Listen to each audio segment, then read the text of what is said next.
Nobel prize winner Irish activist George Bernard Shaw ने एक बार एक भाषण में कहा था कि यदि समाज में आप कुछ महत्वपूर्ण करना चाहते हैं तो आपका कोई धर्म होना चाहिए। साथ ही यदि समाज में कुछ बदलाव लाना है तो ऐसे लोगों द्वारा लाया जाना चाहिए जिनका कोई धर्म हो। जिनका कोई धर्म नहीं होता वो कायर होते हैं और असभ्य होते हैं। वैसे तो धर्म एक डिबेटेबल टॉपिक है और सो कॉल्ड अर्बन एजुकेटेड न सिर्फ इस टॉपिक से खुद को दूर रखना चाहते हैं बल्कि दिखाना भी चाहते हैं। धर्म है क्या? सच है, झूठ है, नशा है या जीवन शैली है, और या फिर इंसान का खुद के फ़ायदे के लिए बनाया गया कोई इकोसिस्टम है। कन्फ्यूज़न वास्तव में धर्म की अलग अलग मान्यताओं का होना है। एक फेमस सेइंग है कि एक आस्तिक अपने से अलग 9,999 मान्यताओं को नकारता है और एक नास्तिक सभी 10,000 को।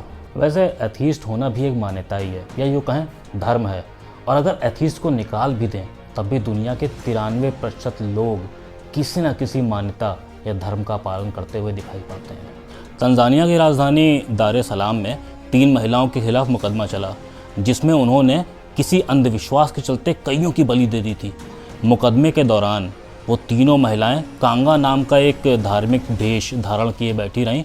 उनका मानना था कि इससे उनको कोई हानि नहीं होगी, लेकिन वास्तव में उनको 14 वर्ष की सज़ा मिली, क्योंकि समाज मान्यताओं से नहीं नियमों से चलता है और इन्हीं नियमों को किसी समय में किसी ने धर्म कहा होगा। मंदिरों की घंटियाँ, मस्जिदों की नमाज, चर्च की संगोष्ठियाँ, ये सब धर्म का हिस्सा हो सकती हैं, लेकिन धर्म जीवन जीने की शैली का नाम है। किस तरह से जीवन हमको जीना है, क्या रूल्स फॉलो करने हैं, क्या नियम अपनाने हैं। और यही पता न होने के कारण किसी टाइम में कार्ल मार्क्स ने धर्म को अफीम कहा था। पर हमारे धर्मग्रंथ कहते हैं कि यथो अभ्युत्थानम नहीं श्रेयस्कस्वमेन, अर्थात जिससे इस लोक में उन्नति हो और परलोक में कल्याण भी सधे, वही धर्म है। नमस्कार।